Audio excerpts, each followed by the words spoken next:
The live TV, सच सबसे आगे। नमस्कार, मैं अनमोल प्रीतम और आप देख रहे हैं the live TV. Uttar Pradesh में योगी आदित्यनाथ के दोबारा मुख्यमंत्री बनने का शपथ ग्रहण समारोह संपन्न हो गया है। इसी के साथ योगी आदित्यनाथ उत्तर प्रदेश की सीएम की कुर्सी पर दोबारा विराजमान हो गए।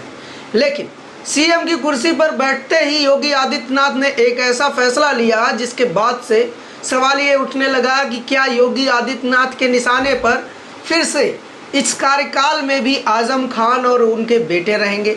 जिस तरह से पिछले कार्यकाल में योगी आदित्यनाथ ने एक के बाद एक ताबड़तोड़ मुकदमे दर्ज कराए और आजम खान को पूरे 5 साल तक निशाने पे रखा, क्या उसी तरह से अब फिर से बड़ी कार्रवाई करने की कोशिश कर रहे हैं योगी आदित्यनाथ। दरअसल बड़ी खबर है, एक तरफ जहां योगी आदित्यनाथ शपथ ले रहे थे, ठीक उसी वक्त रामपुर की पुलिस रामपुर के डीएम को पत्र लिखकर कह रही थी कि आजम खान और उनके परिवार के सभी सदस्यों के हथियारों के लाइसेंस रद्द किए जाए।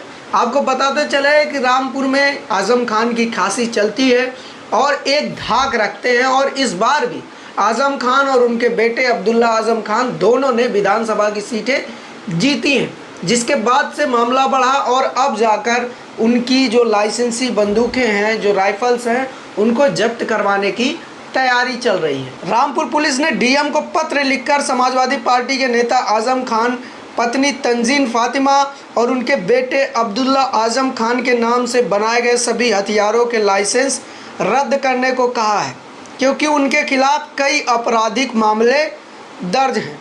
इन लोगों के पास रिवॉल्वर और राइफल हैं।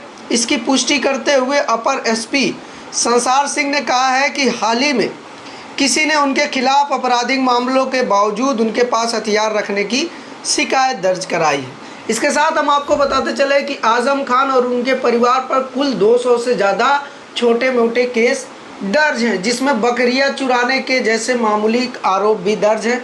और इसके साथ जो बड़े आरोप हैं वो हैं जवाहर यूनिवर्सिटी को बनाते समय भूमि के अधिग्रहण संबंधित बहुत सारे मामले दर्ज किए गए हैं। इसके अलावा आपको बता दें कि आजम खान 2020 से ही फरवरी 2020 से ही सीतापुर की जेल में बंद हैं, जबकि अब्दुल्ला आजम 18 महीने से जमानत पर रिहा हैं। उनकी पत्नी भी 1.5 साल से जमानत पर रिहा है। जवाहर यूनिवर्सिटी बनाने के बाद से जिस तरह से आजम खान पे कार्रवाई हुई और उनके खिलाफ जिस तरह से धाराएं लगी, उस पर पूरे देश में सवाल भी उठे कि आखिर ये किस तरह का आरोप है। एक इतना कद्दावर नेता जो मंत्री रह चुका हो उत्तर प्रदेश की सरकार में, समाजवादी सरकार में एक बड़ा ओहदा रखते हो, उनके ऊपर बकरी चोरी जैसे आरोप लगाकर उनको बदनाम करने की कोशिश की गई, ऐसा आरोप भी लगा। और इस तरह की भी खबरें आई कि योगी आदित्यनाथ किसी खास बदले की भावना से आजम खान को टारगेट कर रही है और उनको निशाना बना रही है। इस तरह के आरोप लगातार लगते रहे और योगी आदित्यनाथ पर मुस्लिम विरोधी होने के भी आरोप लगते रहे हैं। और कई बार योगी आदित्यनाथ अपने बयानों से इन आरोपों की पुष्टि करते हुए भी नजर आए हैं। मसलन वो चुनाव का माहौल हो या फिर वो सीएम हो, कोई नॉर्मल दिन हो। जब सीए आंदोलन चल रहा था तो योगी आदित्यनाथ ने आंदोलन कर रहे लोगों की संपत्ति जब्त करवाई और धमकी भी दी कि जो लोग इस तरह का आंदोलन करेंगे उनके खिलाफ कार्रवाई करेंगे, उनके घरों पर बुलडोजर चलवाएंगे। और चुनाव के दौरान योगी आदित्यनाथ ने 80-20 का मुद्दा जिस तरह से उठाया और जिस तरह से आजम खान जैसे नेता उनके टारगेट पर रहे, उसके बाद से अब ये फिर से आशंका लगाई जा रही है कि योगी 2.0 में भी कुछ राहत नहीं मिलेगी। और जिस तरह से पिछले कार्यकाल में आजम खान के खिलाफ लगातार कार्रवाई हुई, इस कार्यकाल में भी कार्रवाई होने की और ज़्यादा कड़ी कार्रवाई होने की आशंका जताई जा रही है। खैर, उत्तर प्रदेश के मुख्यमंत्री योगी आदित्यनाथ दोबारा कुर्सी पर बैठ गए हैं। 12 राज्यों के सीएम, प्रधानमंत्री, मुख्यमंत्री, गृह मंत्री तमाम लोग शामिल हुए। लखनऊ के इकाना स्टेडियम में शपथ ग्रहण समारोह संपन्न हुआ। इकाना स्टेडियम वही स्टेडियम है जिसको अखिलेश यादव ने बनाया था।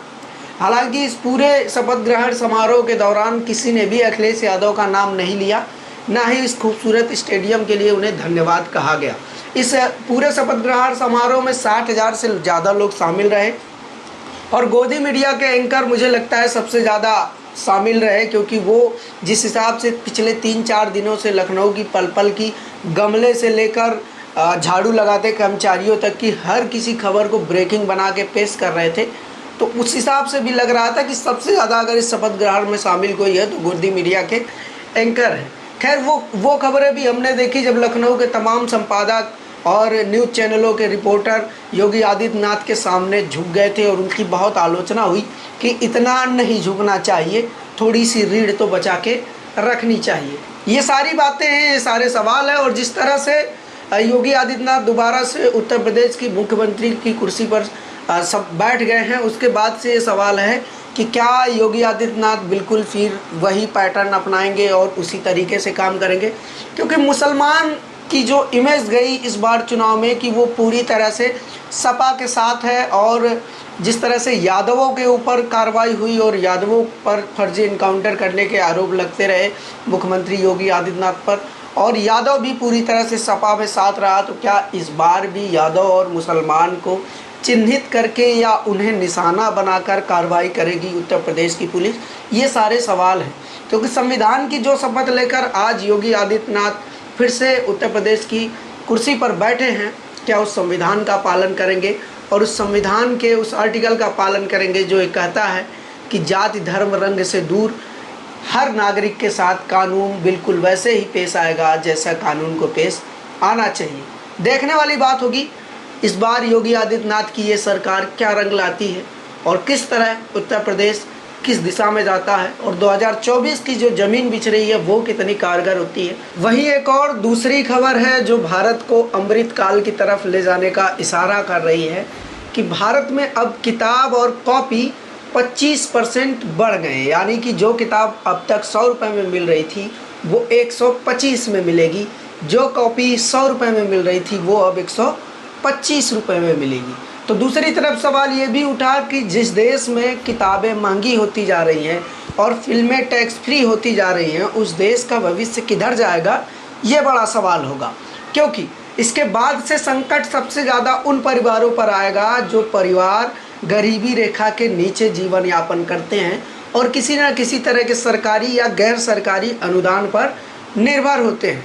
ऐसे परिवारों के लिए किताब खरीदना और प्राइवेट स्कूलों में पढ़ाई कर पाना बहुत ही मुश्किल होने वाला है, क्योंकि एक तरफ सरकारी ढांचा बर्बाद हो चुका है, सरकारी स्कूल में किस तरह की पढ़ाई हो रही है वो बताने की ज़रूरत नहीं, और सरकारी स्कूलों में किस समाज के लोग और कौन से वर्ग के लोग पढ़ रहे हैं ये बताने की ज़रूरत नहीं है।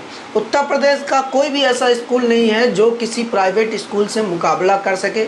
उसकी जो शिक्षा की क्वालिटी है, जो शिक्षा की गुणवत्ता है, वो इस मुकाबले नहीं है कि उसको किसी कॉन्वेंट स्कूल से कंपेयर किया जा सके। दिल्ली में ये चीज़ है लेकिन यूपी में ये चीज़ नहीं है।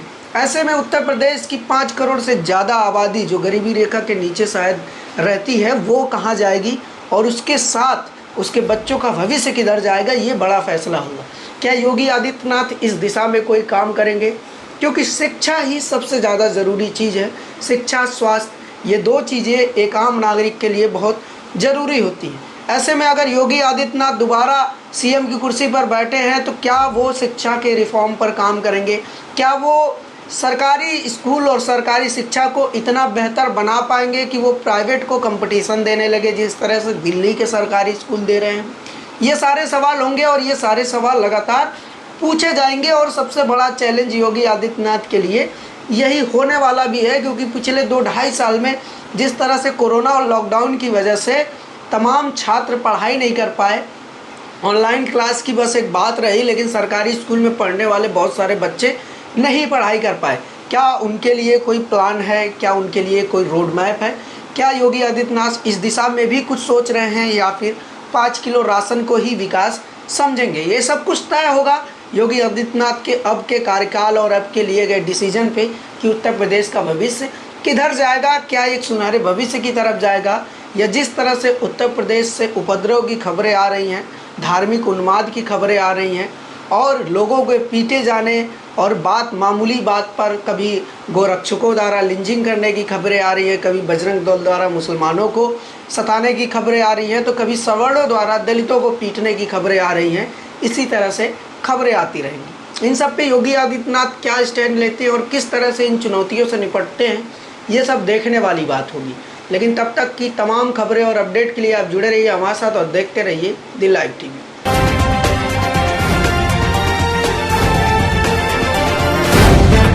द लाइव टीवी, सच सबसे आगे।